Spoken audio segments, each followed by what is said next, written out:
What's up, y'all? It's your girl D. Welcome back to Pretty Grind Talk. If you don't mind liking and subscribing below, feel free to comment. All right, so let's just get into it. It was Love and Hip Hop Miami and Love and Hip Hop Atlanta last night. Just ratchetness after ratchetness. I'm going to go ahead and start with Miami because Suki was just online earlier today arguing with Bill. So let's get started. All right, so it was really nice of Bill to take Suki out and, treat her because she's doing better in her career and she's advancing. And for her to say, thanks, Bill, for bringing me out. You're the only man that really do stuff like that. Most men just take me to Red Lobster here and there. Like, she's so ghetto. Oh, my gosh, she's so ghetto. Bill, I be seeing little comments online that Bill spending her money, and I just find that so funny. I really don't know what he does, but he claimed he got money. They're ghetto, and they're very ratchet. So like I said earlier, they were just online arguing on Bill's live. It's been deleted now, but they were arguing back and forth on Bill's live. They sound so dumb. Oh my gosh, I should have screen recorded it. But they was arguing back and forth. He was telling her he paid for that house. She was telling him get out of her house. His mom has bed bugs. They was calling each other bitches. And then she says, yeah, tell them about that crackhead that you paid. You paid that crackhead to kill your baby mother and your son. You said you want your son and your baby mother to die. You need to go to jail for that. This is what she said on live, y'all. Like, her fiance. Like, why would you say that? Why would you, even if you're mad, why would you say that? All it takes is for the right person to hear that and run with it. They're ghetto. So, moving right fucking along. Oh my gosh. Trina babysitting her niece. Okay, I'm not trying to be biased here because I've changed many diapers in my life, but like, I don't understand how nobody knows how to change a diaper. Like, it's not hard at all. It's really self-explanatory. It's not hard to figure out. So I'm not quite sure why, what the problem was with Trina. And to be honest, she's 46 years old. And I know a lot of women are having babies late in their life. But I just don't think that she should.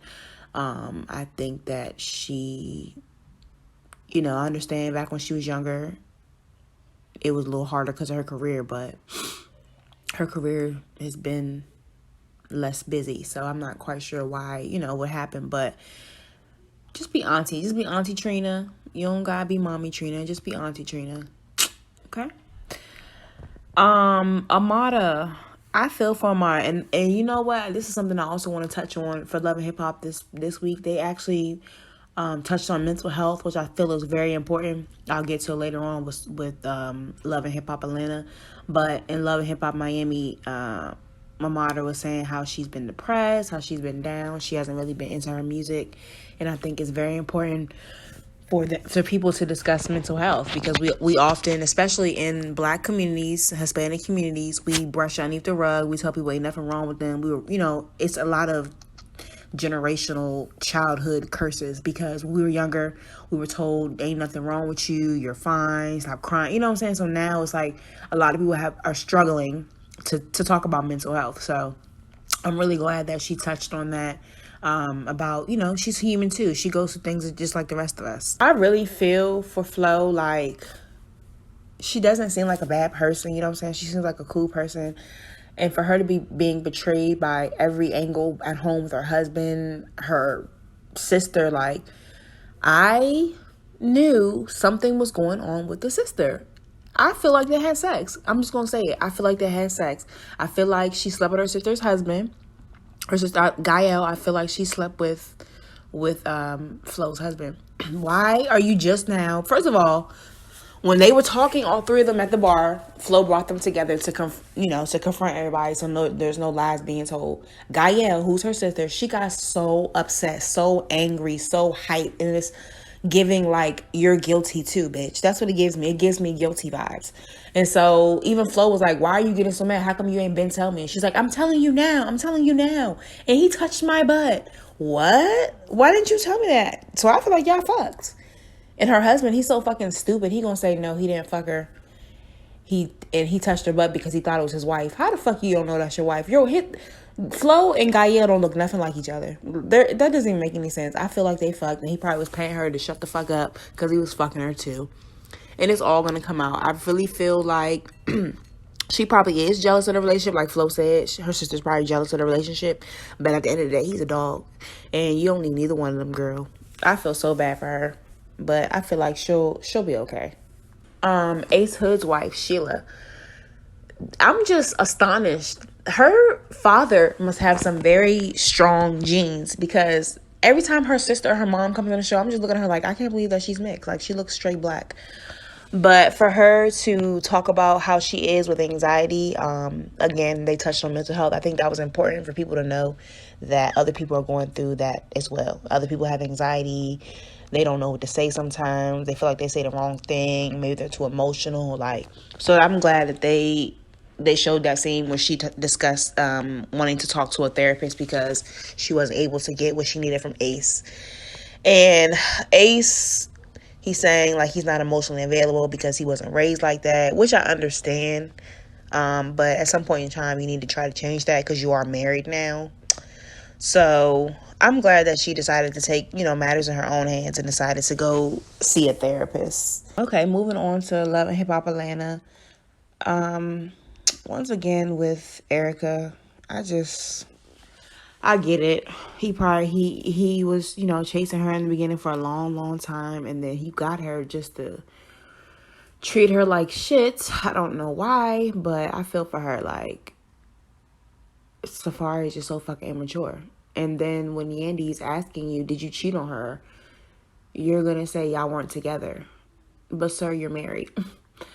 So what are you talking about? You're not together. You are together. You're fucking married. Like, he just irritates the fuck out of me. He's so fucking immature. So immature. I hate that, they had to get lawyers and stuff involved, but just wish them the best, man. Just wish them the best. Mama D, I would hate to have a mother-in-law like her. I don't even think I wouldn't be able to do it. She's so messy and so miserable. Why in the world, like I said last episode, are you telling your son these things? First of all, we see that she's fucking lying.